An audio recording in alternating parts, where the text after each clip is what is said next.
সন্ত ৰামপাল গুৰু মহাৰাজ হৈছে এনে এজন মহাপুৰুষ যিজনে নিজৰ সত্য ভক্তি, তত্ত্বজ্ঞান, কৰোণা আৰু সেৱাৰ বলত সমাজত এক নতুন আদৰ্শ বলৱৎ কৰিছে। সন্ত ৰামপাল গুৰু মহাৰাজৰ নেতৃত্বত তেওঁৰ সকলো সৎলোক আশ্ৰমে কৰা বিস্ময়কৰ সমাজ কল্যাণমূলক কামে সমাজখনক সোণালী ভৱিষ্যতৰ এক নতুন আশা দেখুৱাইছে। সন্ত ৰামপাল গুৰু মহাৰাজৰ পৰা নাম দীক্ষা গ্ৰহণ কৰাৰ পিছত লাখ লাখ লোকৰ কৰ্কট ৰোগ, এইডছ আদি দুৰাৰোগ্য ৰোগ নিৰাময় হ'ল। সন্তজনাৰ জ্ঞানৰ পৰা অনুপ্ৰাণিত হৈ তেওঁৰ অনুগামীসকলে লাখ লাখ ইউনিট ৰক্তদান কৰে। সন্তজনাই লাখ লাখ ভগ্নী কন্যাৰ যৌতুকমুক্ত বিয়াৰ আয়োজন কৰালে। সন্তজনাই লাখ লাখ মানুহক ড্ৰাগছ আসক্তিৰ পৰা মুক্ত কৰিলে। কোটি কোটি ধ্বংসপ্ৰাপ্ত পৰিয়াল শান্তিত লাগিল। সন্তজনাৰ আশ্ৰমত সমাৱেশৰ সময়ত বিনামূলীয়া চকুৰ চিকিৎসা আৰু দন্ত চিকিৎসাৰ ব্যৱস্থা কৰা হয়। সন্ত ৰামপাল গুৰু মহাৰাজৰ দ্বাৰা পৰিৱেশ সুৰক্ষাৰ উদ্দেশ্যে সময়ে সময়ে বৃহৎ পৰিসৰত বৃক্ষৰোপণ কৰা হয়। সন্তজনাই আৰ্তজনক তাৎক্ষণিক সকাহ দিবলৈ এম্বুলেন্স সেৱা আৰম্ভ কৰিছে। সন্তজনাই তেওঁৰ অনুগামীসকলক তেওঁলোকৰ শৰীৰ দান কৰিবলৈ অনুপ্ৰাণিত কৰে, যাতে মানৱতাৰ সেৱা আৰু চিকিৎসা ক্ষেত্ৰত উন্নতি কৰিব পৰা যায়। সন্ত ৰামপাল গুৰু মহাৰাজৰ সকলো আশ্ৰমত প্ৰতিদিনে বিনামূলীয়া ধৰ্মভোজৰ আয়োজন কৰা হয়, য'ত প্ৰতিবাৰেই প্ৰতিটো জাতি, প্ৰতিটো ধৰ্মৰ মানুহে একেলগে বহি ভোজন কৰে।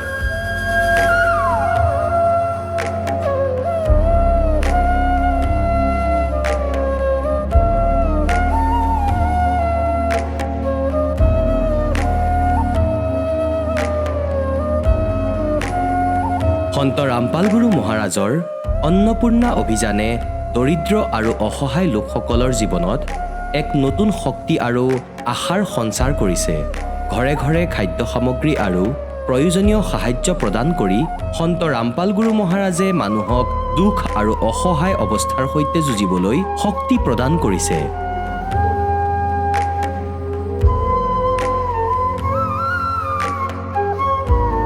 দৰিদ্ৰ লোকসকলৰ বাবে ঘৰ নিৰ্মাণ কৰা সন্ত ৰামপাল গুৰু মহাৰাজৰ অসাধাৰণ কাৰ্যই এনে এক নিদৰ্শন দাঙি ধৰিছে, যি যুগ যুগ ধৰি সন্তজনাৰ উদাৰতা আৰু দয়াৰ প্ৰতীক হিচাপে জনাজাত হৈ ৰ'ব।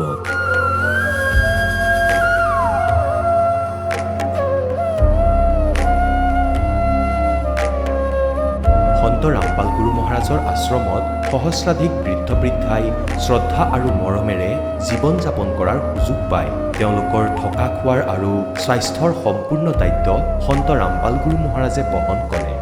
অনাথ শিশুৰ বাবে সন্ত ৰামপাল গুৰু মহাৰাজৰ সকলো আশ্ৰম বিশেষ বৰদানতকৈ কম নহয়, য'ত তেওঁলোকক শিক্ষা, সংস্কাৰ আৰু ভৱিষ্যতৰ বাবে উন্নত সুবিধা প্ৰদান কৰা হয়। বানপানী, ভূঁইকঁপ বা মহামাৰী যিয়েই নহওক, সন্ত ৰামপাল গুৰু মহাৰাজ আৰু তেওঁৰ অনুগামীসকল সদায় আৰ্তজনৰ বাবে আগৰণুৱা হৈ থাকে। ক'ভিড মহামাৰীৰ সময়ত সন্ত ৰামপাল গুৰু মহাৰাজৰ আশ্ৰমৰ পৰা কোটি কোটি লোকক খাদ্য, ঔষধ আৰু জীৱন ৰক্ষক সামগ্ৰী যোগান ধৰা হৈছিল।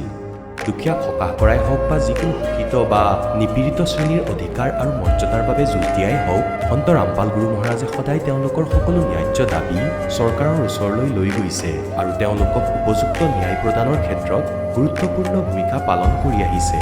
সমাজত আধ্যাত্মিক আৰু সামাজিক মূল্যবোধৰ প্ৰতি সজাগতা অনাৰ প্ৰতিটো পদক্ষেপতে সন্ত ৰামপাল গুৰু মহাৰাজ মানৱতাৰ প্ৰকৃত সেৱক হিচাপে প্ৰমাণিত হৈছে। সন্ত ৰামপাল গুৰু মহাৰাজৰ জীৱনে আমাক শিকাইছে যে প্ৰকৃত সেৱা সেইটোহে যিটো নিস্বাৰ্থভাৱে কৰা হয়। আহক আমিও এই মহান সন্তজনৰ এই মহান সেৱাৰ কামত যোগ দিওঁ আৰু সন্ত ৰামপাল গুৰু মহাৰাজৰ পৰা নাম দীক্ষা লৈ আমাৰ জীৱন ধন্য কৰি তোলোঁ।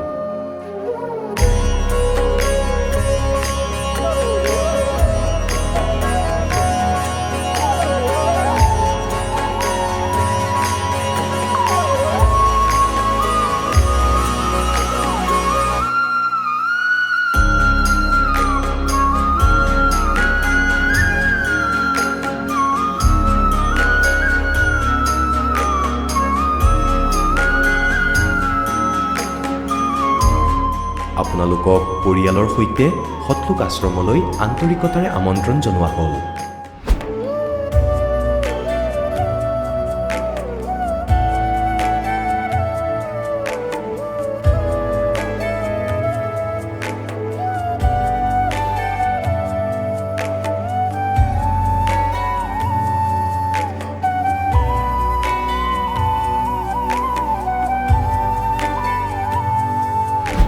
প্ৰভু ৰাম, দেৱ, ভগৱান, আল্লাহ, খুদা, যীশু আদি নামবোৰ একে শক্তিৰ। তেওঁ কেনেকুৱা, ক'ত আছে, কেনেকৈ পাব, কোনে দেখিছে? এই প্ৰশ্নচিহ্নটো সম্পূৰ্ণৰূপে আঁতৰাবলৈ অৱশ্যেই শুনিব জগতগুৰু তত্ত্বদৰ্শী সন্ত ৰামপাল গুৰু মহাৰাজৰ অমৃত বচন, সকলো পবিত্ৰ ধৰ্মৰ পবিত্ৰ শাস্ত্ৰৰ আধাৰত। নমস্কাৰ। সত চাহেব, কি নাম আপোনাৰ? সুৰেন্দ্ৰ ৰাম কুশৱাহা, সুৰেন্দ্ৰ, আপুনি ক'ৰ পৰা আহিছে? গাঁও ৰামৰায়পুৰ, তহচিল চকল দিহাৰ, চন্দাৱলীৰ পৰা। সুৰেন্দ্ৰ, আপুনি সন্ত ৰামপালদেৱ মহাৰাজৰ পৰা নাম দীক্ষা কেতিয়া ল'লে?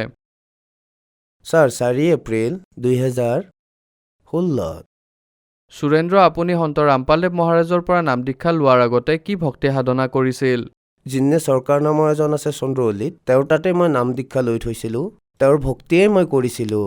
তেন্তে সন্ত ৰামপালদেৱ মহাৰাজৰ শৰণলৈ কেনেকৈ আহিল? সন্ত ৰামপালদেৱ মহাৰাজৰ এজন শিষ্য আছিল। তেওঁ মোক এখন জ্ঞান গংগা নামৰ কিতাপ দিছিল। মোৰ ল'ৰাটো মৰিছিলে, মোৰ একমাত্ৰ সন্তান আছিল। আৰু তেওঁ কৈছিল যে ভগতদেৱ, আপুনি এইখন পঢ়ক, তেতিয়া আপুনি শান্তি পাব। তেতিয়া মই সেই কিতাপখন পঢ়িলোঁ। সেই কিতাপখন যেতিয়া মই পঢ়িলোঁ, মই 3 দিনলৈ শুব পৰা নাছিলোঁ।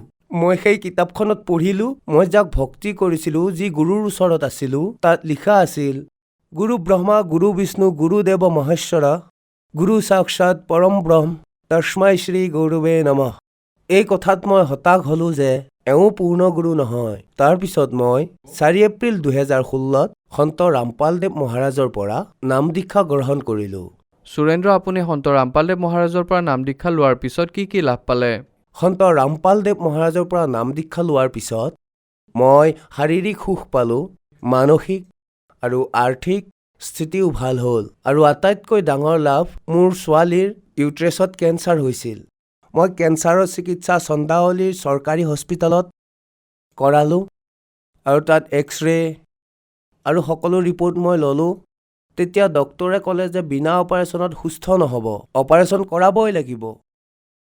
তেতিয়া মই ক'লোঁ যে মোৰ লগত ইমান টকা নাই, মই অপাৰেশ্যন নকৰাওঁ। পূৰ্ণ পৰমাত্মা সন্ত ৰামপালদেৱ মহাৰাজৰ চৰণলৈ গৈ মই সমৰ্পণ কৰিলোঁ আৰু ছোৱালীজনীক নাম দিয়ালোঁ পৰমাত্মাৰ পৰা। যিদিনা মই নাম দিয়ালোঁ, নাম লোৱাৰ সেই ক্ষণতেই পেটৰ যি বিষ আছিল নোহোৱা হ'ল। তাৰ পিছৰ পৰা আজিলৈকে কোনো কষ্টই হোৱা নাই। বিনা অপাৰেশ্যন, বিনা ঔষধেৰে মোৰ ছোৱালীজনীৰ কেঞ্চাৰ ভাল হৈ গ'ল। য'ত নেকি ডক্তৰে কৈছিলে অপাৰেশ্যন নকৰিলে তাই সুস্থ হ'ব নোৱাৰিব, অপাৰেশ্যন কৰাবই লাগিব। তাৰপিছত মই ক'লোঁ যে মই অপাৰেশ্যন নকৰাওঁ। মই পৰমাত্মাৰ চৰণলৈ গৈ পৰমাত্মাৰ পৰা নাম ল'লোঁ, দীক্ষা দিয়ালোঁ। তাৰপিছত মোৰ ছোৱালীজনীৰ সকলো বেমাৰ নোহোৱা হৈ গ'ল। মোৰ কাণৰ পৰ্দাত ফুটা এটা হৈছিল। মই এক্সৰে কৰাইছিলোঁ চন্দৌলি হস্পিটেলত। তাৰপিছত মুম্বাই KM হস্পিটেলত দেখুৱালোঁ মই। তাৰে ডক্তৰেও ক'লে যে কাণৰ পৰ্দাত ফুটা আছে, কাণখন সুস্থ কৰিবলৈ হ'লে অপাৰেশ্যন কৰাবই লাগিব। তাৰপিছত মই ক'লোঁ যে মোৰ লগত ইমান পইচা নাই, মই অপাৰেশ্যন কৰাব নোৱাৰোঁ। তাৰপিছত মই পূৰ্ণ পৰমাত্মা সন্ত ৰামপালদেৱ মহাৰাজক মই প্ৰাৰ্থনা জনালোঁ। তাৰপিছত মোৰ কাণৰ পৰ্দা ভাল হৈ গ'ল। তাৰপিছত আকৌ ডক্তৰক দেখুৱাবলৈ গ'লোঁ। আকৌ তালৈ KM হস্পিটেললৈ গ'লোঁ। তাত ডক্তৰে ক'লে যে আপোনাৰ কাণৰ পৰ্দা ঠিকে আছে, অপাৰেশ্যনৰ কোনো প্ৰয়োজন নাই। তেতিয়া মই ক'লোঁ যে ছাৰ, আপুনিতো কৈছিলে অপাৰেশ্যন কৰাব লাগিব বুলি। তেতিয়া মোক সুধিলে যে আপুনি কি কৰে? তেতিয়া ক'লোঁ যে মই সন্ত ৰামপালদেৱ মহাৰাজৰ ভক্তি কৰোঁ, সেইবাবেই ভাল হ'লোঁ। আপোনালোকে মোৰ ৰিপৰ্ট চাব পাৰে। ভগতমতীক মই ক'লোঁ যে একাউণ্টত চোৱাচোন কিমান টকা বাচি আছে। মোৰ একাউণ্টত 300 টকাহে আছিল। মই আগতেই দেখিছিলোঁ। মোৰ ভগতমতীয়ে যেতিয়া একাউণ্ট চেক কৰিবলৈ গ'ল, তেতিয়া তাত একাউণ্টত 11,300 টকা আছিল। ক'ৰবাৰ পৰা আহিছিল? তেতিয়া মই ক'লোঁ যে তাৰ পৰা কিছু পইচা উলিয়াই দোকানত কিছু ধাৰ বাকী আছিলে, তেওঁক দি দিবা। যেতিয়া তেওঁ সেইখিনি দিবলৈ গ'ল, তেতিয়া দোকানীয়ে ক'লে যে আপোনাৰ একো বাকী নাই, সকলো ঠিকে আছে। সন্ত ৰামপালদেৱ মহাৰাজৰ দয়াত এই সকলোবোৰ হ'ল। সুৰেন্দ্ৰ, আপুনি সন্ত ৰামপালদেৱ মহাৰাজৰ শৰণলৈ অহাৰ পিছত বহুত লাভ পালে। আপুনি কৈছে যে আপোনাৰ জীয়ৰীৰ কেঞ্চাৰ আছিল আৰু সন্ত ৰামপালদেৱ মহাৰাজৰ পৰা নাম দীক্ষা লোৱাৰ পিছত কেঞ্চাৰৰ দৰে ডাঙৰ বেমাৰ এটা অপাৰেশ্যন নকৰাকৈ ঔষধ নোখোৱাকৈয়ে ভাল হ'ল। যিসকল দৰ্শকে আজি আপোনাক টিভিত চাই আছে আৰু তেওঁলোকৰো কিবা নহয় কিবা বেমাৰ হৈ আছে আৰু নাম দীক্ষা ল'ব বিচাৰে, কেনেকৈ পাৰিব?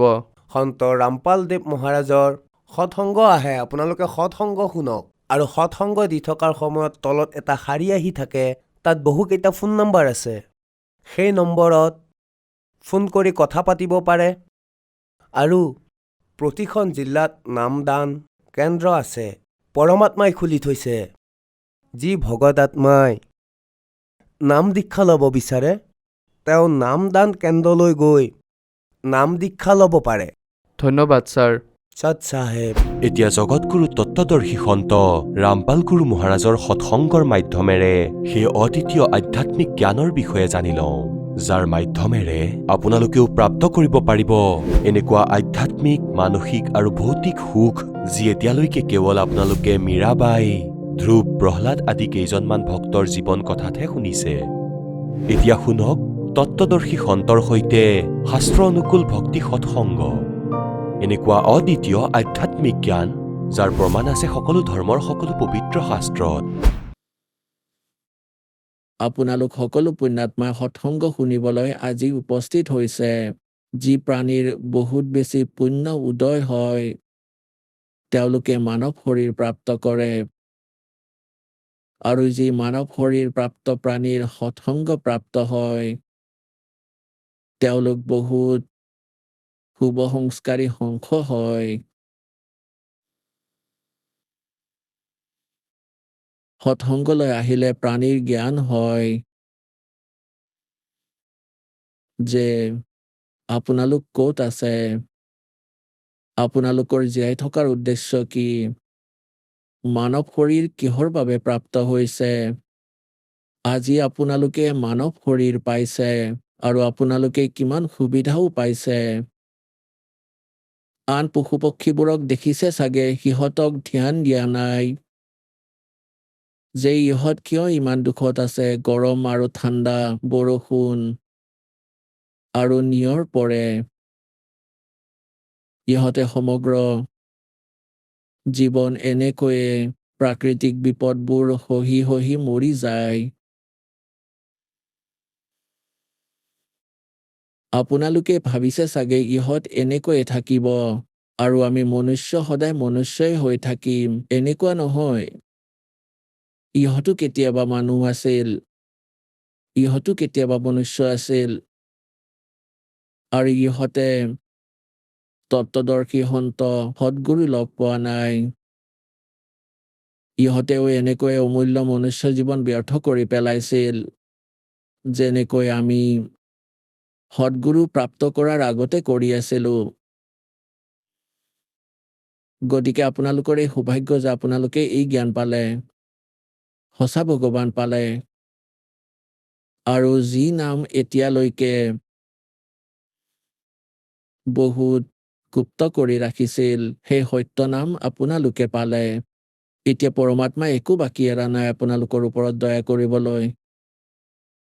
এতিয়া আপোনালোকে এই দয়াৰ যোগ্য হৈ থাকিব, পাহৰি নাযাব আৰু গাফিলতি নকৰিব। যিয়ে যি সমুদায়ত জন্ম লৈছে সেই সাধনাকে, সেই কৰ্মকে সত্য বুলি মানি আছে, আৰু এই প্ৰাণীৰ এইটোৱে আটাইতকৈ ডাঙৰ ভুল। কিয়নো সাধনা কোনটো শুদ্ধ, জ্ঞান কোনটো শুদ্ধ, কোনটো ভগৱান পূৰ্ণ, এই তথ্যবোৰক আধাৰ বনাই আমি আগবাঢ়িব লাগিব। এতিয়া নিজৰ মতে সকলো কাম কৰিলে নহব। পৰমেশ্বৰে স্বয়ং আহি যি নিজৰ নিৰ্ণয় দিছে, প্ৰথমতে আপোনালোকক এইটো প্ৰুফ কৰি দিয়া হৈছে যে পৰমাত্মা কোন। ইয়াততো কোনো সন্দেহ নাই যে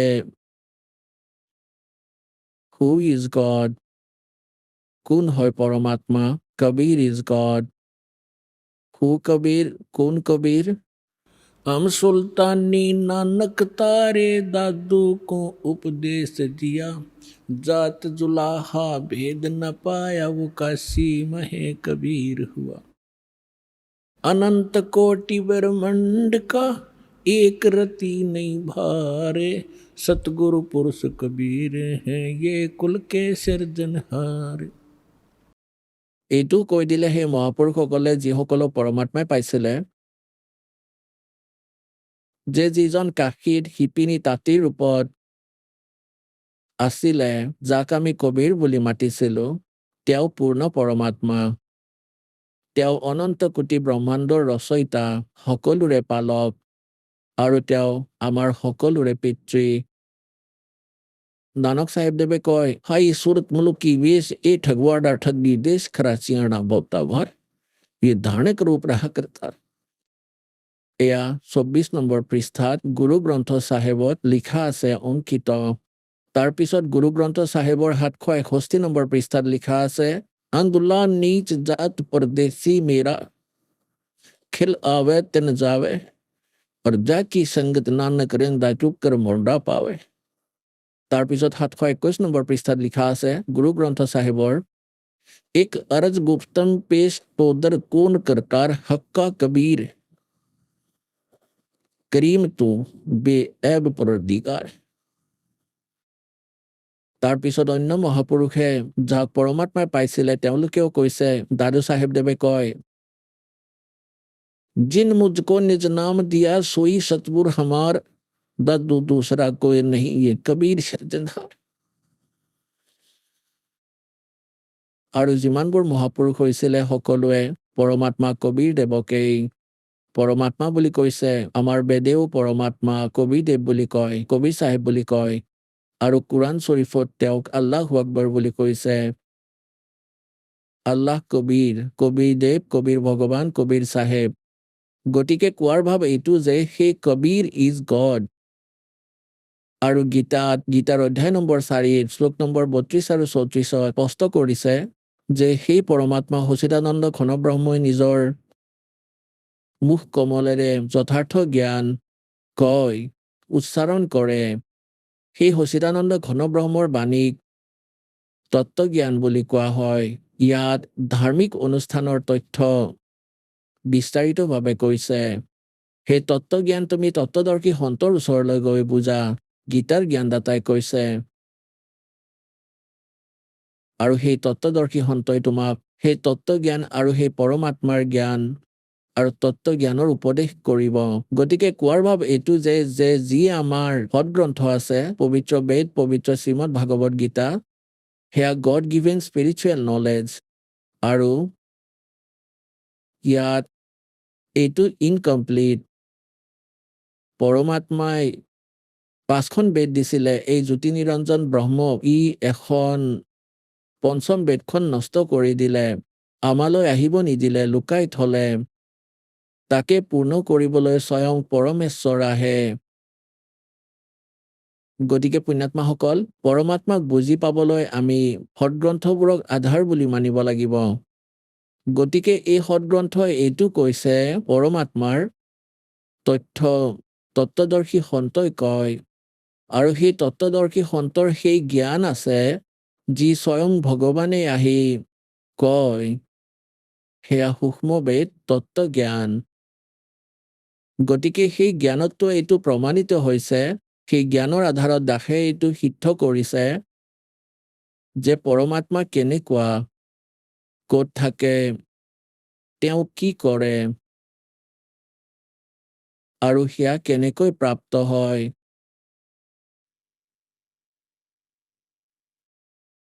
গতিকে এতিয়া আমি সেই আধ্যাত্মিক জ্ঞানক বুজিব লাগিব। নিজৰ বিশেষকৈ হিন্দু ধৰ্মত শ্ৰীমদ ভাগৱত গীতাক এখন বহুত শিৰোধাৰ্য শাস্ত্ৰ বুলি মনা হয় আৰু সৎ শাস্ত্ৰ বুলি কোৱা হয়। পৰমাত্মাই 600 বছৰ আগতে যি জ্ঞান কৈছিলে, সেই সময়ত আমাৰ ধৰ্মগুৰুসকলে পৰমাত্মাৰ ইমান বিৰোধিতা কৰিছিল যে আমি পাহৰি গৈছিলো যে কবিৰ নামৰ কোনোবা ব্যক্তি আছিল। কেৱল কিতাপত পঢ়িছিলো, কবিৰ চাহেবৰ বাণী পঢ়িলো, ঠিক আছে, দোহা এইবাবেই পঢ়িছিলে যে সেয়া আমাৰ পৰীক্ষাত তাৰ পৰা কিছু অংশ আমি লিখিব লাগিছিলে। আৰু যেতিয়া আমি তত্ত্বজ্ঞানৰ সৈতে পৰিচিত হলো, এই দাসে গম পালে কবিৰ চাহেব কবিয়ে নাছিলে, তেওঁ পৰমেশ্বৰ আছিলে। গতিকে সেই পৰমেশ্বৰে 600 বছৰ আগতে কৈছিলে, সুখদেৱ নে 84 মুক্তি বনা পজাৱে খৰবো, তেৰি ক্যা বুনিয়াদ পুৰাণী, তো পেন্ডা পন্থ পকड़बो। मोती मुक्ता दर्शत नाही, ये जग है सब अंदरे, दिखत के तो नैन चशम, इनका फेरा मोतिया बिंदरे।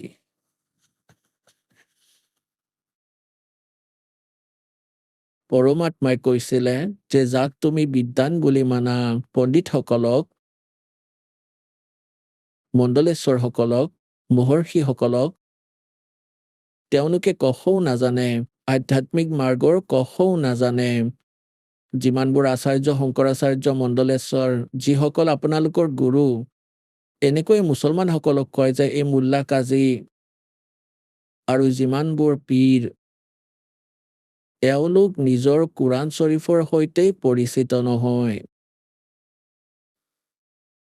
গতিকে এই কথাত সেই সময়ৰ সকলো সেই নকলি ধৰ্মগুৰুসকলে পৰমাত্মাৰ বিৰোধিতা কৰিছিলে আৰু সেই পৰমাত্মাক আমাৰ হৃদয়ৰ পৰা একেবাৰে উলিয়াই দিছিলে। এইটো কয় যে কবিৰ চাহেবটো অশিক্ষিত, তেওঁ মিছা কয়, তেওঁ কিনো জানে সৎগ্ৰন্থবোৰ। আজিৰ পৰা 600 বছৰ আগতে তেওঁ নিজৰ মৰমীয়াল আত্মা ধৰ্মদাস দেৱক কৈছিলে, ধৰ্মদাস ये जग बोराना, कोई न जाने पद निर्वाणा, यही कारण में कथा पसारा, सबसे कहिए वो राम नियारा, यही ज्ञान जग जीव सुनाओ, सब जीवों का भरम नसाओ, भरम गए जग वेद पुराना, आदि राम का वेद न जाना, अब मैं तुमसे कहूँ चेताई, तेरे देवन की उत्पत्ति बाई। তোমালোকৰ তিনিওজন দেৱতাৰ উৎপত্তিৰ কথা কম। ব্ৰহ্মা, বিষ্ণু, মহেশ্বৰৰ যে কেনেকৈ জন্ম হল। माँ अष्टंगी पिता निरंजन, ये जुम दोरुण वंशन अंजन, पहले कीन निरंजन राई, पीछे से माया उपजाई, माया रूप देख अति शोभा, देव निरंजन तन मन लोभा, पेट से देवी करी पुकारा, साहेब मेरा करो उपहारा, टेर सुनी तब ताहम आए, अष्टंगी के बंद छुड़वाए, अष्टंगी और काल अब दो, मंद कर्म से गए बिगोई, धर्मराय की ने भोग विलासा, माया को रही तब आशा, 3 पुत्र अष्टंगी जाए, ब्रह्मा विष्णु शिव नाम धराए, तिनके सुत हैं तीनों देवा, ये अंदर जीव करता है सेवा, गुण तीनों की भक्ति में ये भूल पड़ो संसारे, कहे कबीर निज नाम बिनो कैसे उतरो पार, 3 देव की जो करते भक्ति, उनकी कदे ना होवे मुक्ति। আজিৰ পৰা 600 বছৰ আগতে পৰমাত্মাই কৈছিল যে কোন 3 কি ভক্তি মে, 3টা গুণ কোন? ৰজগুণ ব্ৰহ্মা, শতগুণ বিষ্ণু, তমগুণ শিৱদেৱ। এই 3জন দেৱতাৰ ভক্তিত ये भूल पड़ो संसार, और कहें कबीर निज नाम बिना, যথাৰ্থ মন্ত্ৰৰ অবিহনে तुम कैसे उतरो पार, और 3 देव की जो करते भक्ति, उनकी कदे ना हो मुक्ति। যিজন পৰম পিতাক এই অজ্ঞানী এজন সংস্কৃত ভাষাৰ জ্ঞাতা কৈছিলে যে তেওঁ অবিদ্বান, শিপিনী, ক্ষুদ্ৰ, মূৰ্খ, তেওঁ কথাও ক'ব নাজানে, ভাষাৰ উচ্চাৰণো সঠিক নহয়, তেওঁ কিনো জানে সদগ্ৰন্থবোৰৰ বিষয়ে এওঁ সমালোচনা কৰে। गुण तीनों की भक्ति में ये भूल पड़ो संसारी, कहे कबीर निज नाम बिना कैसे उतरो पारी। गुण तीनों की भक्ति में, ओए होए, তিনিটা গুণৰ ভক্তি। এতিয়া এই গুণ কি আজিলৈকে এইটোৱে বুজি পোৱা নাছিলে। তেতিয়া পৰমাত্মাই ক'লে যে ৰজগুণ ব্ৰহ্মা সতগুণ বিষ্ণু तम गुण शिव कहावे रे, चौथ पद का मरहम न्यारा, कोई तत्वदर्शी बतावे रे। এই তিনিটা গুণ কোন আছিল? ভগৱানে 600 বছৰ আগতে সিদ্ধ কৰিছিল। তিনিটা দেৱতা, তিনিটা গুণ, ব্ৰহ্মা বিষ্ণু মহেশ্বৰ। এওঁলোকৰ যিয়ে ভক্তি কৰে তেওঁলোকৰ কেতিয়াও মুক্তি নহয়। আৰু আমাৰ আজু ককাসকলে এওঁলোককে পূজা কৰি মৰি গ'ল, তেন্তে মুক্তি পালে জানো? নাপালে। আপোনালোকক প্ৰমাণ দেখুৱাও। প্ৰথমে আপোনালোকক সিদ্ধ কৰোঁ এই তিনিটা গুণ কি চাব। নিজৰ সদগ্ৰন্থৰ পৰাই এতিয়া চাব। শ্ৰীমদ দেৱী ভাগৱতৰ পৰা আমি সিদ্ধ কৰিম যে তিনিটা গুণ কোন হয় চাব। এয়া হ'ল শ্ৰীমদ দেৱী ভাগৱত, হিন্দী টিকা সহিতে, ভাগ 1। এয়া ক'ৰ পৰা ছপা হৈছে?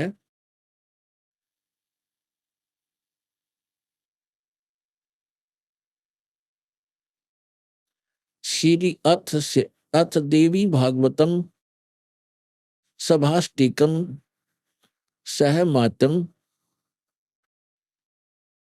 खेमराज শ্ৰীকৃষ্ণ দাস প্ৰকাশন, মুম্বাইৰ পৰা প্ৰকাশিত। এয়া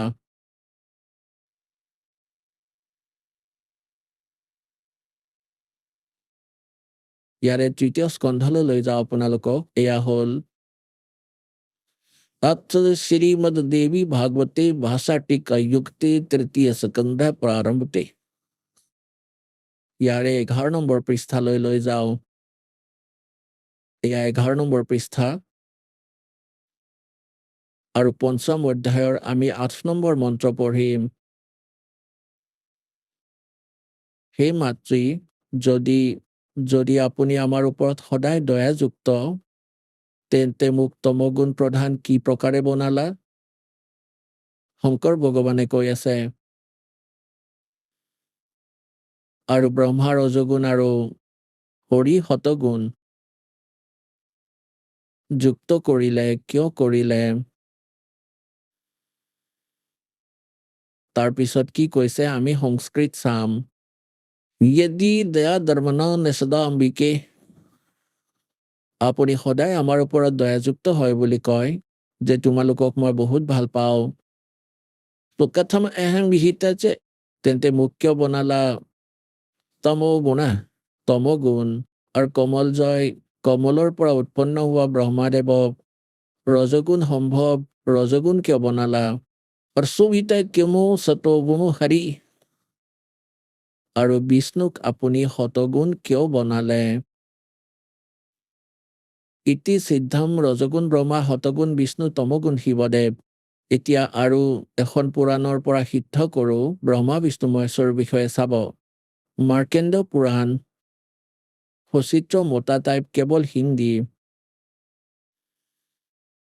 আৰু গীতা প্ৰেছ গোৰখপুৰৰ পৰা প্ৰকাশিত। ইয়াৰ 122-23 নম্বৰ পৃষ্ঠাত চাম। এয়া 122 নম্বৰ পৃষ্ঠাত পঢ়িবলৈ আৰম্ভ কৰিছো। মাৰ্কেণ্ড পুৰাণ এয়া। মাৰ্কেণ্ডেয় দেৱে ক'লে, ইয়াত কৈছে এই সকলোবোৰ কথা, আমি ইয়ালৈ আহোঁ। মাৰ্কেণ্ডেয় দেৱে কৈছে ৰজগুণ প্ৰধান ব্ৰহ্ম, তমগুণ প্ৰধান ৰুদ্ৰ আৰু সত্য প্ৰধান বিশ্বপালক বিষ্ণু, এই তিনিজনে দেৱতা আৰু এই তিনিজনে গুণ। এতিয়া যিজনক এওঁলোকে বিদ্যাহীন অশিক্ষিত বুলি কৈছিলে, সেই পৰমেশ্বৰে 600 বছৰ আগতে কৈছিলে যে ব্ৰহ্মা বিষ্ণু মহেশ্বৰ ৰজগুণ ব্ৰহ্মা শতগুণ বিষ্ণু তমগুণ শিৱদেৱ, যিয়ে এওঁলোকৰ পূজা কৰে তেওঁলোকে কেতিয়াও মুক্তি প্ৰাপ্ত কৰিব নোৱাৰে। আৰু শ্ৰীমদ ভাগৱত গীতাত তেওঁলোকক কি সংজ্ঞা দিছে?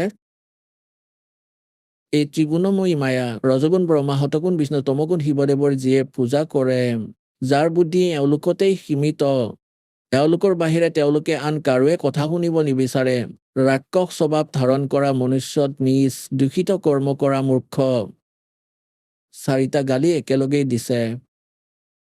গীতাৰ জ্ঞানদাতাই কয় মোৰ ভক্তিও নকৰে।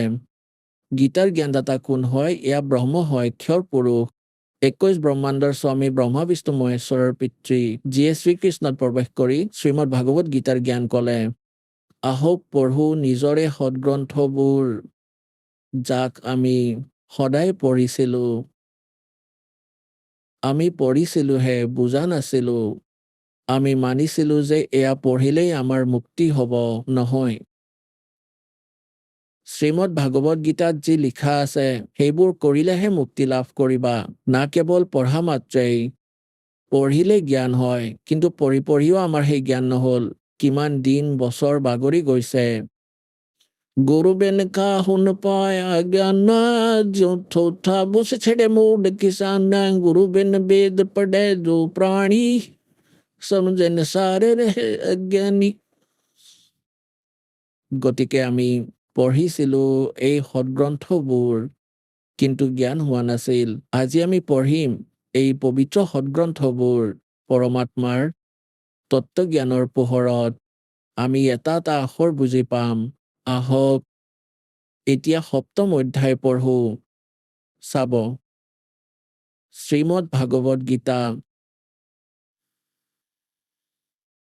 জয়দয়াল গোয়েন্দকা ইয়াৰ অনুবাদক। গীতা প্ৰেছ গোৰখপুৰৰ পৰা এয়া প্ৰকাশিত। আৰু এয়া আটাইতকৈ অধিক হিন্দু সমাজত এইখনে আটাইতকৈ বেছি পঢ়া হয়। এতিয়া চাম 7ম অধ্যায়।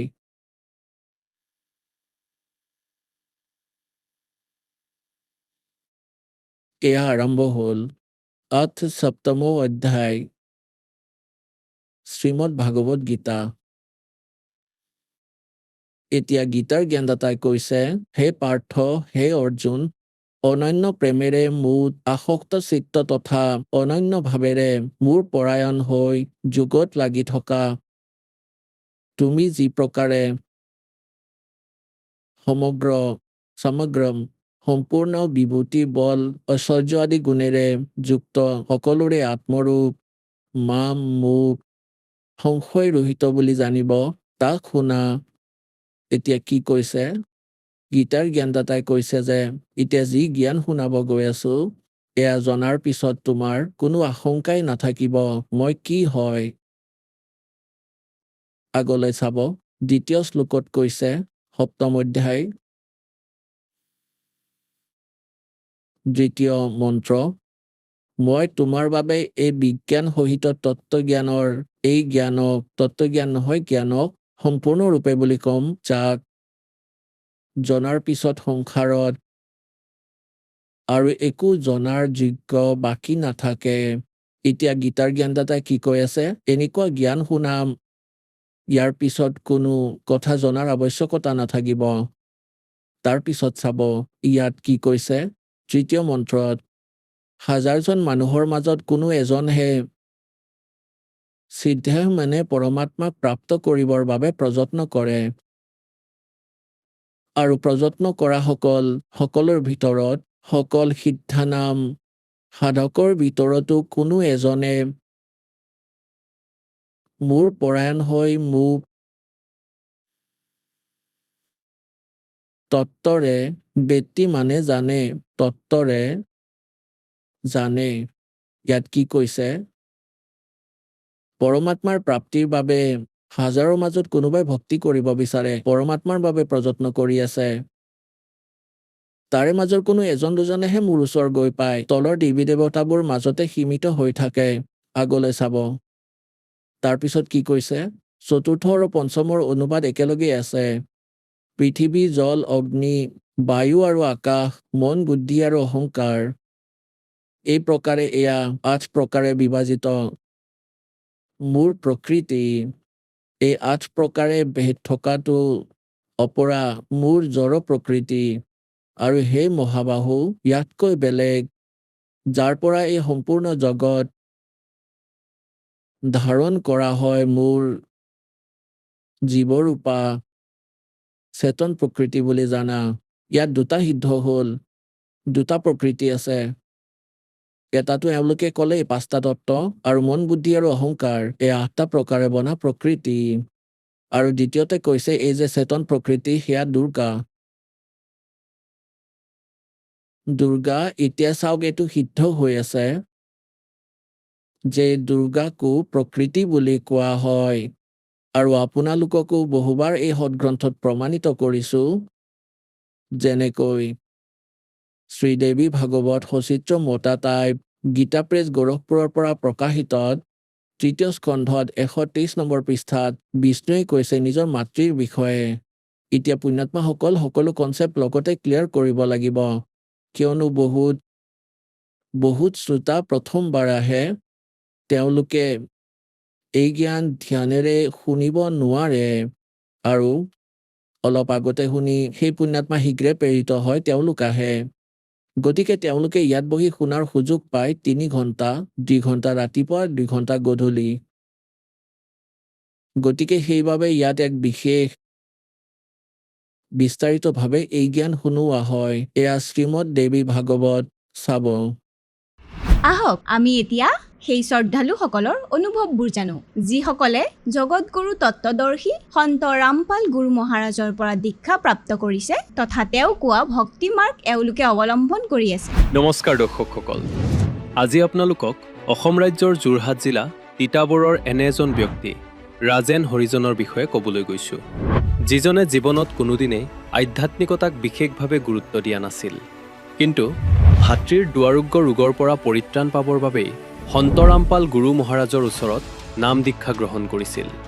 তেওঁ প্ৰকৃততে যি উদ্দেশ্যলৈ শৰণ লৈছিল, সেই উদ্দেশ্য সফল হ'লনে? এজন সন্তই দুৰাৰোগ্য ৰোগ উপশম কৰিব পাৰেনে? সন্ত ৰামপাল মহাৰাজৰ বিষয়ে তেওঁ কেনেকৈ জানিলে? কেনেদৰে তেওঁ জীৱনলৈ পৰিৱৰ্তন আহিল? হস্পিটেলৰ বিচনাত পৰি থাকোঁতে কিদৰে পূৰ্ণ পৰমাত্মাৰ দৰ্শন হ'ল? কিদৰে তেওঁ মৃত্যুমুখৰ পৰা ঘূৰি আহিল?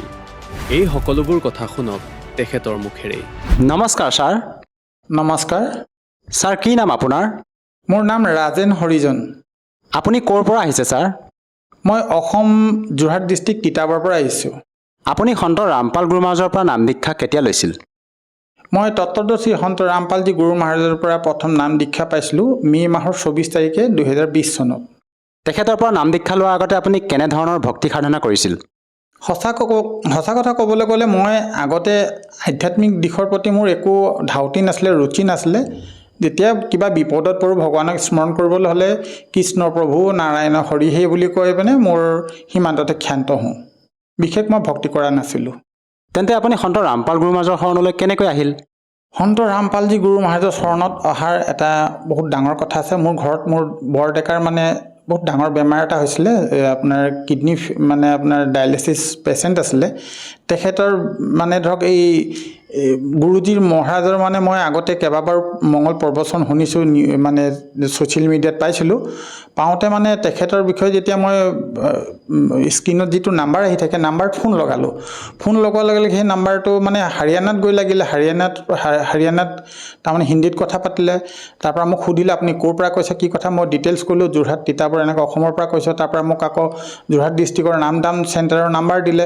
সেই নাম্বাৰত মই ফোন কৰি ডিটেইলছ কথা প্ৰথমতে হিন্দীতে পাতি আছিলোঁ। তাৰপৰা তেখেতে কৈছে আপুনি যদি যোৰহাট তিতাবৰ হয় তেতিয়াহ'লে হয় নেকি আমাৰ যোৰহাটৰ বুলি। তেতিয়া মই অসমীয়াত কথা পাতিলোঁ। মই ক'লোঁ মোৰ দাদাৰ বৰ ডেকাৰ এনেকুৱা বেমাৰ হৈ আছে, গতিকে গুৰুজী মহাৰাজৰ ওচৰত নাম দীক্ষা ল'লে আমি এই সমস্যাৰ পৰা উপশম পামনে? তেখেতে একে উশাই কৈছিলে যে নিশ্চয় পাব, আপুনি আহিব, আপোনাৰ বৰডেকাক লৈ আহিব। কিন্তু দুৰ্ভাগ্যৰ বিষয় যে মোৰ দাদাক মই এইখিনি কথা কোৱাৰ পাছত দাদাই কথাখিনি সহজভাৱে ল'ব নোৱাৰিলে। কিন্তু মোৰ মনত কি হ'ল নাজানো, মই যিদিনাখনে গুৰু মহাৰাজৰ পৰা মানে সেই মংগল প্ৰবচনটো শুনিছিলোঁ, আৰু সেইদিনাখনেই মানে মোৰ বিশ্বাস হ'ল যে হয় এখেতে হয় এই গোটেই বিশ্বৰ তত্ত্বদৰ্শীজন যি আমাক এই নৰকৰ পৰা উদ্ধাৰ কৰিবৰ কাৰণে তেখেত এটা তত্ত্বদৰ্শী সন্ত হৈ পিনে আমাৰ ভাৰতবৰ্ষৰ হাৰিয়ানাত তেখেত অৱতীৰ্ণ হৈ আছে। ছাৰ আমাৰ ভাৰতবৰ্ষতো লাখৰ তুলনাত আধ্যাত্মিক গুৰু আছে, তেনে ক্ষেত্ৰত ছাৰ সন্ত ৰামপাল গুৰু মাজকে আপুনি তত্ত্বদৰ্শী সন্ত হিচাপে বা প্ৰকৃত গুৰু হিচাপে আপুনি মানি লৈছে। এই ক্ষেত্ৰত ছাৰ কেনেকৈ আপুনি প্ৰমাণ দিব যে সন্ত ৰামপাল গুৰু মাজে প্ৰকৃত সদগুৰু বা তেখেতৰ জ্ঞানে বৰ্তমান সময়ত সঠিক হয় বুলি? চাওক এটা কথা, আমি বিভিন্ন চেনেলত বিভিন্ন গুৰু মহাৰাজ আমি টিভিত তাৰমানে টিভি খোলাৰ লগে লগে আমি এজনৰ পাছত এজন দেখা পায়ে থাকোঁ। গতিকে বাস্তৱতে সন্ত ৰামপালজী মহাৰাজে যিখিনি জ্ঞান দিছে এইখিনি 100% মানে শাস্ত্ৰ অনুকূল জ্ঞান দিছে। কিয়নো তেখেতে যিখিনি জ্ঞানৰ কথা কয় গোটেইখিনি আমাৰ যিখিনি ধৰ্মীয় গ্ৰন্থ আছে সেই ধৰ্মীয় গ্ৰন্থৰ আধাৰত গোটেইখিনি প্ৰজেক্টৰ মাধ্যমত মানে প্ৰত্যেকটো পৃষ্ঠাত তাৰমানে কি লিখা আছে কি নাই আমাক ডিটেইলছ কৈ দিছে। আৰু নট অনলি বোলে অকল মানে হিন্দু ধৰ্মৰ বিষয়ে তেখেতে বোলে জ্ঞান দিছে বা প্ৰবঞ্চন দিছে সেইটো কথাও নহয়। তেখেতে মানে কি মানে আপোনাৰ বাইবেলত তাৰমানে সৃষ্টিৰ উৎপত্তিৰ কথা যি জেনেচিছত লিখা আছে সেইখিনিৰ কথাও দেখুৱাই দিছে। কোৰাণ শ্বৰীফত লিখা আছে যিটো চুৰত ফুৰকানী 25 আয়াত 52 পৰা 59 পৃষ্ঠালৈকে যিমানখিনি লিখা আছে যে সেই মানে যিজন সুপ্ৰিম গড যিজনক আমি সোল ক্ৰিয়েটাৰ বুলি কওঁ, পৰমাত্মা বুলি কওঁ, বাস্তৱত পৰমাত্মা কোন? সবকা মালিক এক বুলি কয়, সেই একজন মালিক কোন? আমিতো আজিলৈকে শুনা নাছিলোঁ কোন। কাৰণ মুছলিমসকলেও আল্লাহ আল্লাহ বুলি কৈ থাকে, খ্ৰীষ্টানসকলে গড বুলি কৈ থাকে, আৰু আমাৰ হিন্দুতো ক'বই নালাগে 12 মাহত 13টা পূজা আৰু মানে এমাহতে মানে ধৰক 100টাৰ ওপৰত মানে ভগৱান আৱিৰ্ভাৱ হৈ থাকে। হিন্দু মানুহৰ বেলেগ, হিন্দু মানুহৰ ভিতৰতে আপোনাৰ অসমীয়া সমাজৰ মানুহ মানে ভগৱান ইষ্টদেৱ গুৰু বেলেগ, বিহাৰীসকলৰ বেলেগ, পঞ্জাৱীসকলৰ বেলেগ, বেংগলীসকলৰ চবৰে বেলেগ বেলেগ। সন্ত ৰামপালজী মহাৰাজে একদম 100% প্ৰমাণ কৰি দিছে যে হিন্দু খ্ৰীষ্টান মুছলিম তাৰমানে যিকোনো ধৰ্মীয় গ্ৰন্থত একেজন যে কবিৰ পৰমাত্মাৰ বিষয়ে লিখা আছে, কবিৰ পৰমাত্মাহে মানে সুপ্ৰিম গড হয়, সেইটো 100% তেওঁ প্ৰমাণ কৰিছে। ছাৰ আমাৰ হিন্দু সমাজত প্ৰচলিত পৰম্পৰাগত যি ভক্তি বিধি সাধনা তেওঁলোকৰ মতেতো ব্ৰহ্মা বিষ্ণু মহেশ্বৰকে অজৰাম বুলি তেওঁলোকে ভক্তি সাধনা কৰি আহিছে। এই ক্ষেত্ৰত ছাৰ আপোনালোকৰ গুৰু সন্ত ৰামপাল গুৰু মাজে কবিৰ দেৱক পৰমাত্মা বুলি স্বীকৃতি দিছে। এইটো ছাৰ কেনেকৈ প্ৰমাণ কৰি দেখুৱাব? আচলতে ইয়াৰ কি প্ৰমাণ আছে আমাৰ সদগ্ৰন্থত ইয়াৰ? চাওক এটা কথা, আমি এতিয়া ব্ৰহ্মা বিষ্ণু মহেশ তিনিজনক তাৰমানে আমি ভগৱান বুলি মানো। তিনিজনৰ 3টা গুণ সম্পন্ন আছে, ৰজগুণ শতগুণ তমগুণ। ৰজগুণক দায়িত্ব দিয়া হৈছে যে তুমি সৃষ্টি কৰিবা, শতগুণক দিয়া হৈছে তুমি পালন কৰিবা, আৰু তমগুণক দিয়া আছে শিৱক দিয়া আছে তুমি সংহাৰ কৰিবা। আৰু সৃষ্টিকৰ্তাজনকতো আমাৰ হিন্দু সমাজত কোনো ভগৱান বুলি স্বীকৃতি নিদিয়ে ব্ৰহ্মাক। আকৌ যদি ব্ৰহ্মাই সৃষ্টি নকৰে বিষ্ণুৱে কাৰ পালন কৰিব? বিষ্ণুৱে যদি পালন কৰে তেতিয়া শিৱই সংহাৰ কৰিব। যিজন আমি এচাম মানুহেতো শিৱকে ভগৱান বুলি মানি আছে। যদি ভগৱানে শিৱ ভগৱান যদি সংহাৰে কৰে, সংহাৰৰ অৰ্থটো কি? নাশ কৰা, বিনাশ কৰা, ডিষ্ট্ৰয় কৰা, শেষ কৰি দিয়া। গতিকে শেষ কৰি দিয়ে যেন কিটো ফালৰ পৰা মানে আপোনাৰ তেখেতক আমি ভগৱান বুলি মানিব পাৰোঁ? আৰু ব্ৰহ্মা বিষ্ণু মহেশ এই তিনিজনক 3টা গুণটো ডেফিনেটলি কোনোবা এজনে দিব লাগিব তেওঁলোকক সেই অধিকাৰবোৰ, যে আপুনি ৰজগুণ শতগুণ তমগুণ।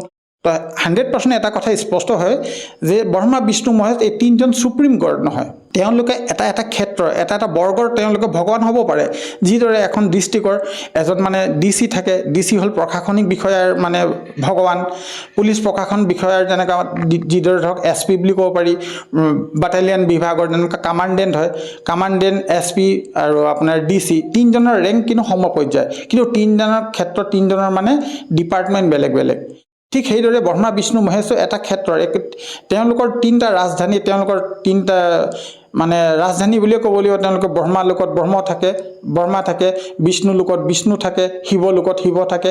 আৰু তেখেতলোকৰ যিটো ৰেঞ্জ, তেখেতলোকৰ যিটো পাৱাৰ, সেই পাৱাৰটো মাত্ৰ স্বৰ্গলোক, মৰ্ত্যলোক আৰু পাতাল লোকতহে, 3টা লোকতহে তেওঁলোকৰ মানে যিখিনি আপোনাৰ তেওঁলোকৰ ৰেডিয়েশ্যনটো যেনেকৈ আমাৰ মোবাইল টাৱাৰ ৰেডিয়েশ্যন পায়, তেওঁলোকৰ তাৰমানে যি আপোনাৰ হেৰি আছে পাৱাৰবোৰ আছে, সেই পাৱাৰবোৰ মাত্ৰ 3 ঠাইতে তেওঁলোকে অধিপত্য, তাৰ বাদে তেওঁলোকে বিশেষ একো হেৰি কৰিব নোৱাৰে।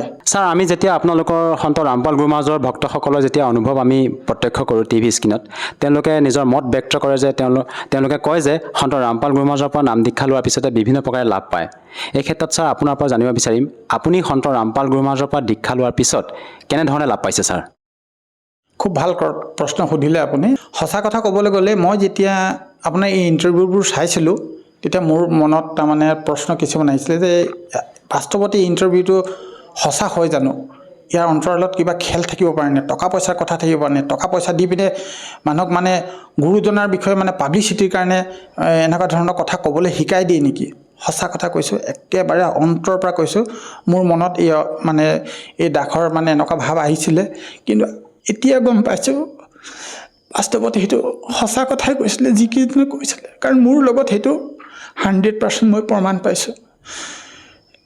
চাওক ছাৰ, মই আপোনাক কথা এটা কওঁ, মই যেতিয়া 2020 চনত মে' মাহৰ 24 তাৰিখে যেতিয়া নাম দীক্ষা ল'লোঁ, মই 2020 চনটোক যিমান পাৰোঁ, যিমান বুজি পাইছোঁ, যিটো মানে মোৰ মগজে ঢুকি পাইছিলে, মই 100% মানে ভক্তি কৰি আছিলোঁ। কিন্তু মোৰ মনত এটা প্ৰশ্ন আহি গৈছিলে যে মই ইমান ভক্তি কৰাৰ পাছত কিয় মই একো লাভ পোৱা নাই। সেই বুলি ভাবোঁতে মানে 2020 চনটোত টানি টুনি পাৰ কৰিলোঁ। 21 চন আহি যাওঁতে মাঘ বিহুৰ সময়ত মই ভুল এটা কৰি মানে নাম খণ্ডিত কৰিলোঁ। আৰু সেই তাৰ পৰা 2 বছৰ 21-22 2 বছৰ মই গুৰু মহাৰাজৰ পৰা আঁতৰি থাকিলোঁ। তাৰ পৰা আকৌ মোৰ মানে বুকুৰ বিষ হ'ল। বুকুৰ বিষ হওঁতে মই গেছ হয় বুলি ভাবোঁতে মই গেছৰ টেবলেট খাইছিলোঁ, বহুত বেছি গেছৰ টেবলেট খাইছিলোঁ। পাছত এদিন মানে 31 জানুৱাৰী 2023 চনত মোৰ সাংঘাতিক ধৰণৰ বুকু বিষ হ'ল। আচলতে মানে মোৰ হাৰ্ট এটেক হৈছিলে। মই গম পোৱা নাছিলোঁ। পাছদিনাখন মোৰ পৰিবাৰে মোক লৈ গৈছিলে হস্পিটেলত। তাত ECG কৰালে, ECG কৰাওঁতে মানে আকৌ যোৰহাটলৈ লিখি দিলে, তাত হেৰি কৰাবলৈ দিলে। যোৰহাটৰ পৰা আকৌ গুৱাহাটীলৈ লিখি দিলে, মানে এনজিঅ'গ্ৰাফি কৰিবলৈ দিলে। তাত গম পাইছে যে মোৰ মানে 4টা মানে ব্লকেজ আছে, 100%কে 2টা, 90% এটা, 80% এটা। এই ছাইডটো মোৰ 100% মানে বিকল। ডক্টৰে মানে মোৰ পত্নীক কৈছে যে আপোনাৰ মানুহজন কি কাৰণত জীয়াই আছে নাজানো, এনেকুৱা পেচেণ্ট কেতিয়াও জীয়াই নাথাকে বোলে। মোৰ মাইকী মানুহ কান্দি অৱস্থা, মাইকী মানুহ মোৰ মিছেছৰ কথা কৈছোঁ। গতিকে মানে আকৌ সেই তাৰ পৰা মোক নেম কেয়াৰৰ পৰা আপোনাৰ যোৰহাট হেল্থ চিটি হস্পিটেললৈ মোক এডমিট কৰিলে। তাত মোৰ মানে বাইপাছ চাৰ্জাৰী হ'ল জানুৱাৰী 18 তাৰিখে। সেই তেতিয়ালৈকে মোৰ একো অনুভৱ কৰা নাই। মই গুৰুজীৰ নাম পাহৰি গ'লোঁ। কোন সন্ত ৰামপালজী মহাৰাজ, কোন কি কথা একো নাজানো, চব পাহৰি গ'লোঁ। কালে মোক ইমানে ভ্ৰমিত কৰি ৰাখিলে, একবাৰো ঘূণাক্ষৰো মোৰ মনত নপৰিলে যে মই কোনোবা মোৰ গুৰু আছিলে, যে মই দীক্ষা লৈ থৈছোঁ, কি মন্ত্ৰ, প্ৰথম মন্ত্ৰ, দ্বিতীয় মন্ত্ৰ, মংগলাচৰণ একো মনত নাই। তাৰপৰা যেতিয়া মোক অপাৰেশ্যন ৰুমত সোমাই দিয়াৰ লগে লগে মোক এনাস্থেচিয়া যেতিয়া দিছে, তেতিয়া মানে মই ক'ব নোৱাৰা হৈ গ'লো। একদম চব মনত আছে। ঠিক এই ইলেক্ট্ৰিক এইটোৱে মোৰ বুকুটো যেতিয়া ফালিছে, ফলাৰ লাগিলে চিক চাককৈ মাতিলে, মোৰ একদম ঘপককৈ চকুটো মেল খাই গ'ল।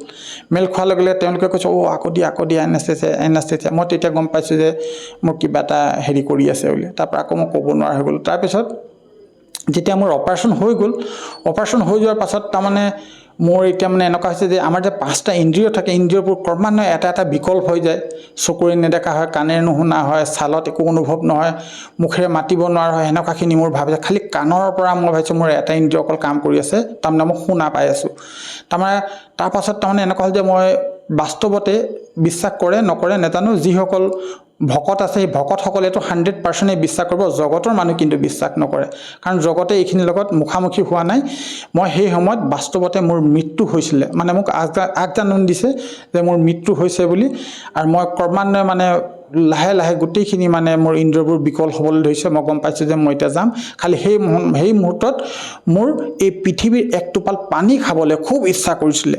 এতিয়া যিটো বিছলেৰী কোম্পানীৰ মই প্ৰমো কৰা নাই, কিন্তু বিছলেৰী বটলৰ আধা লিটাৰ বটলটো মোৰ মানে চকুৰ আগত ভাঙি আহিছে যে মই পৃথিৱীৰ এক টোপাল যদি পানী পোৱা হ'লে মোৰ কণ্ঠ শুকাই গৈছিলে মানে। তাৰ পৰা কি হ'ল নাজানো। তাৰপাছত ক্ৰমান্বয়ে মানে চকু মুদি থাকোঁতেই মই মানে হেৰি হ'ল, মোৰ এই মংগলাচৰণটো মনত পৰিলে। আমাৰ গুৰুজীয়ে যি আমাক মংগলাচৰণ দিয়ে, মংগলাচৰণটো মনত পৰিলে। A to Z মংগলাচৰণটো গালোঁ। তাৰপৰা প্ৰথম মন্ত্ৰটো মনত পৰিলে, তাৰপৰা দ্বিতীয় মন্ত্ৰটো মনত পৰিলে। আচলতে এই কথাখিনি যে সঁচা, সেই কথাখিনি প্ৰমাণ দিবৰ কাৰণে পৰমাত্মা মানে মোৰ গুৰুজনৰ কথা কৈছে, সন্ত ৰামপালজী মহাৰাজ। তেখেতে আচলতে মোক অনুভৱ কৰালে যে বাস্তৱতে মোৰ জীৱনটো শেষ হৈছিলে, মোক আকৌ দুনাই জীৱন গুৰুজনাই মোক দিছে।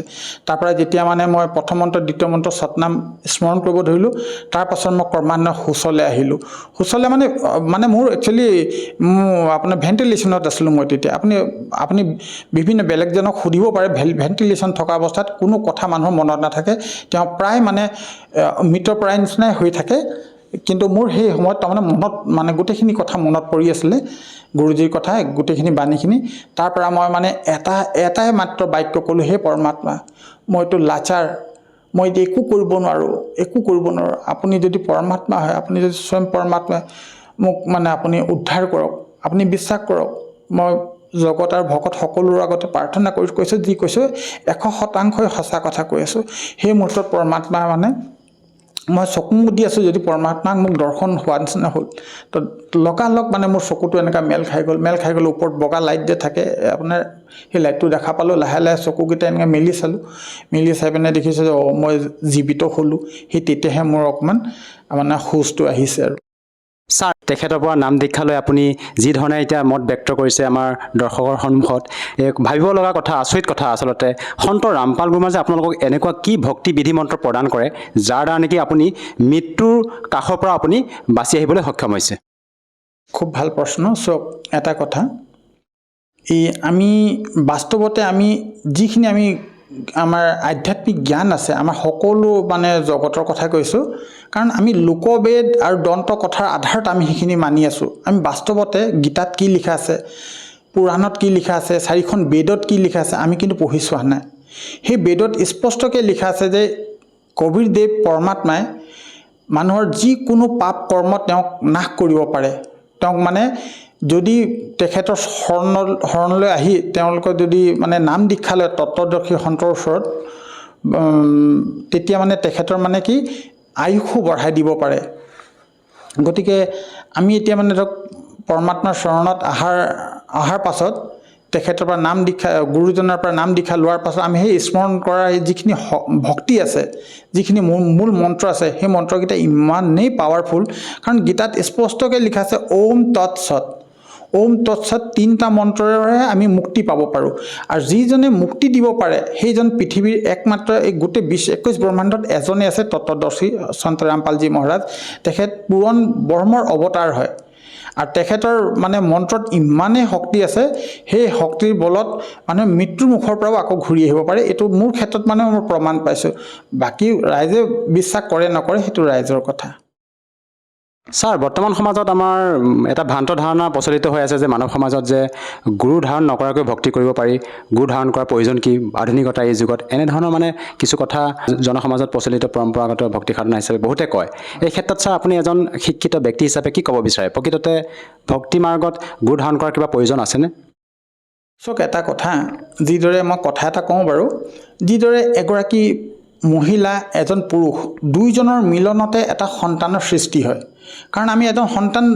যদি সন্তানৰ মাতৃ পিতৃ হ'বলৈ দুইজনৰ মিলন হ'ব লাগিব সেই মিলনৰ অবিহনে আমি কিন্তু সন্তানৰ পিতৃ মাতৃ হ'ব নোৱাৰোঁ ঠিক সেইদৰে আমি যদি পৰমাত্মাক পাবলৈ হ'লে আমি এজন গুৰু ধাৰণ কৰিবই লাগিব একদম 100% সঁচা কাৰণ সেই গুৰুজনাই আমাক এই যেতিয়ালৈকে আমি জীৱিত আছোঁ এই জীৱিত থকা অৱস্থালৈকে তেখেতেই আমাক উদ্ধাৰ কৰিব আৰু মৃত্যুৰ পাছত সেই যমদূতৰ লগতো মানে তেওঁ মানে আমাৰ যিখিনি ভক্তিৰ মানে আপোনাৰ যিখিনি আমাৰ সঞ্চয় হয় সেই ভক্তিৰ মানে তাত যিখিনি উকিলৰ কাম কৰে আমাৰ গুৰুজনাই মানে মৃত্যুৰ পাছত আচল কামটো হয় কিন্তু আমি বাস্তৱতে নাজানো বহুতে এনেকুৱা কমেণ্ট কৰি দিয়ে যে মৃত্যুৰ পাছতনো কোনে দেখিছে মৃত্যু হ'লে শান্তি হয় কিন্তু বাস্তৱতে মৃত্যুৰ পাছতে আচল খেলটো আৰম্ভ হয় এই কথাখিনি এজন তত্ত্বদৰ্শী সন্তহে ক'ব পাৰে আজি গুৰুজীৰ দয়াত আমি সেইখিনি অনুভৱ কৰিছোঁ আৰু বুজিছোঁ আৰু সেইখিনি এতিয়া আমি গম পাইছোঁ যে বাস্তৱতে আমি জন্ম লওঁতে আমি পুণ্যৱানে আছিলোঁ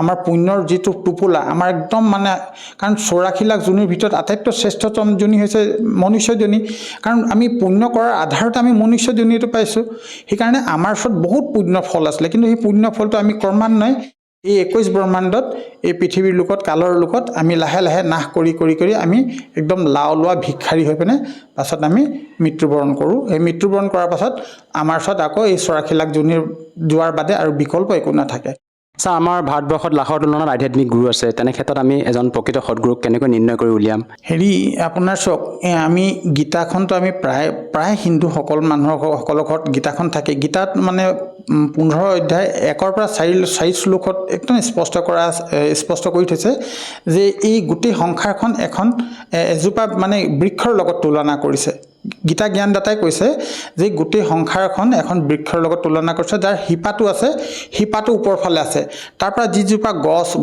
গছৰ পৰা এটা শকত ডাল এটা ওলাইছে, ডালৰ পৰা 3টা শাখা ওলাইছে, ৰজতম হত, আৰু সেই শাখাৰ পাছত বাকী পাতৰূপ সংসাৰ বুলি কৈছে।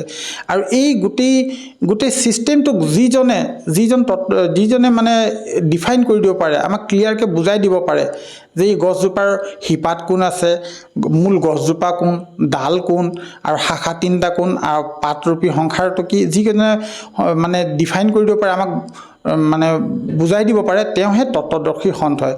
আৰু এই পৃথিৱীত এতিয়া প্ৰমাণ হৈ আছে, গোটেইখিনি আপোনাৰ ছ'চিয়েল মিডিয়াত চালেই গম পাব।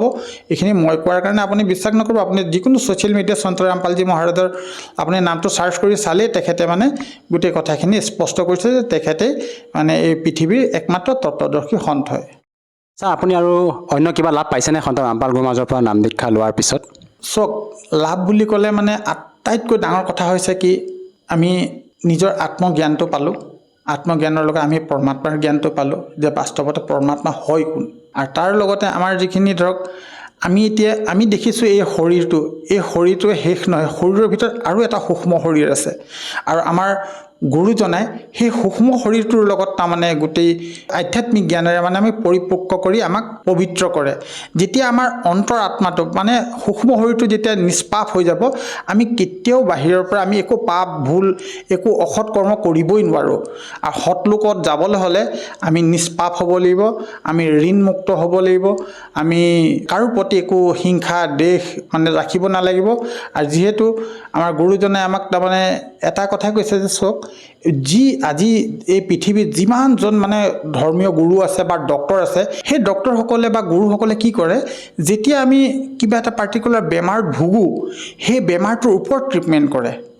কাৰণ বেমাৰটোৰ ওপৰত ট্ৰিটমেণ্ট কৰিলেতো আমি বেমাৰ ভাল হ'বও পাৰে নহ'বও পাৰে, আৰু সম্ভৱ হোৱাৰ আশাও নাই। কিন্তু আমাৰ গুৰুজনাই কি কৰে, যিটোৰ কাৰণত বেমাৰটো হয় সেই বেমাৰটো ষ্টপ কৰি দিয়ে, পাৰ্মানেণ্টলি ষ্টপ কৰি দিয়ে, যাতে বেমাৰেই নহওক। আৰু যেতিয়া বেমাৰেই নহয় তেতিয়াহ'লেতো আমাৰ মানে কোনো অসুবিধাই নাপাওঁ। কাৰণ আমি বেমাৰ কিয় হয়, আমাৰ খাদ্যৰ ফলত। কাৰণ আমি এতিয়া যিখিনি মাছ মাংস কণী ধপাত গাঞ্জা আফিম চুলফা এইকেইটা খাওঁ, তাৰ ফলতো আমাৰ শৰীৰটোত বেমাৰ হয়। আৰু গুৰুজীৰ মৰ্যাদা ডিচিপ্লিন একদম প্ৰথম, যদি আপুনি গুৰুৰ শৰণত থাকিবলৈ হ'লে আপুনি ডিচিপ্লিনত থাকিবলৈ মৰ্যাদাত থাকিব লাগিব। মৰ্যাদাত থাকিলে যদি আপুনি এইখিনি বেয়া বস্তুখিনি সেৱন কৰাটো ষ্টপ কৰি দিয়ে, আপোনাৰ কোনো কাৰণত কেতিয়াও বেমাৰ হ'ব নোৱাৰে। আৰু তাৰ লগতে সোণত শোৱাগা চৰা বুলি কথা এটা আছে, আমি যদি বেয়া বস্তুও নাখাওঁ আৰু প্লাছ গুৰুজনাই দিয়া মন্ত্ৰখিনি যদি জপ কৰি থাকোঁ, তেতিয়াহ'লে 100% আমাৰ যিটো অন্তঃকৰণ, আমাৰ আত্মাৰ যিটো মানে ধৰক সূক্ষ্ম শৰীৰ যিখিনি আমি বেয়া বস্তু যে সেৱন কৰোঁ, সেই সেৱন কৰাৰ তাৰ যিখিনি অৱগুণখিনি আমাৰ সূক্ষ্ম শৰীৰৰ লগত সি মানে বিলীন হৈ যায়। সেই সূক্ষ্ম শৰীৰটো আমি ৱাছ কৰা চাফা কৰাৰ একোতো উপায় নাই। গতিকে এজন সৎগুৰুৰ মন্ত্ৰৰ ফলত আমাৰ সেই সূক্ষ্ম শৰীৰৰ ভিতৰখিনি আমি মলিনতাখিনি আমি চাফা কৰিব পাৰোঁ।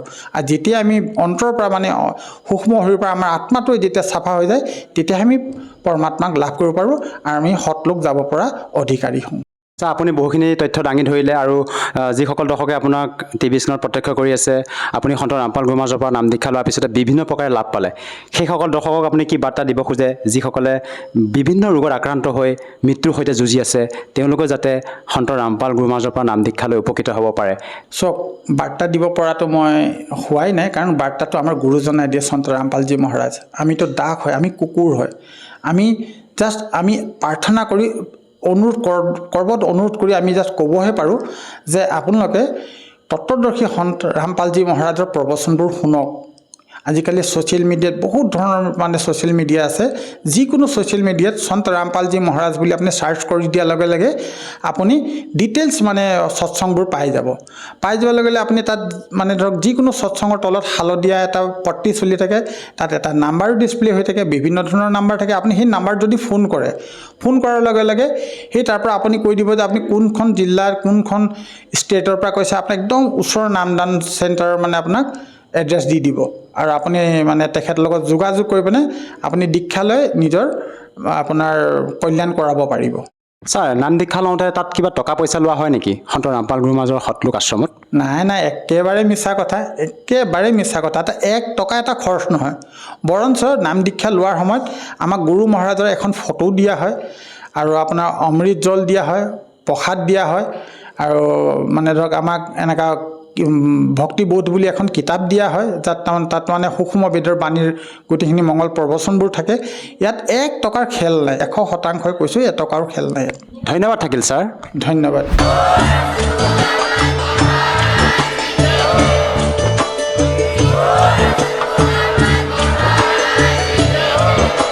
আপুনি শুনি আছিলে জগতগুৰু তত্ত্বদৰ্শী সন্ত ৰামপাল গুৰু মহাৰাজৰ মংগল প্ৰবচন। অধিক জানিবৰ বাবে ভিজিট কৰক www.jagatgururampalji.org। সন্ত ৰামপাল গুৰু মহাৰাজৰ শুভ আশীৰ্বাদত সমগ্ৰ বিশ্বতে 500তকৈও অধিক নাম দীক্ষা কেন্দ্ৰ আছে, য'ত সন্ত ৰামপাল গুৰু মহাৰাজৰ দ্বাৰা বিনামূলীয়াকৈ নাম দীক্ষা দি থকা হৈছে। আপোনাৰ ওচৰৰ নাম দীক্ষা কেন্দ্ৰৰ ঠিকনা জানিবলৈ সম্পৰ্ক কৰক 7082208528।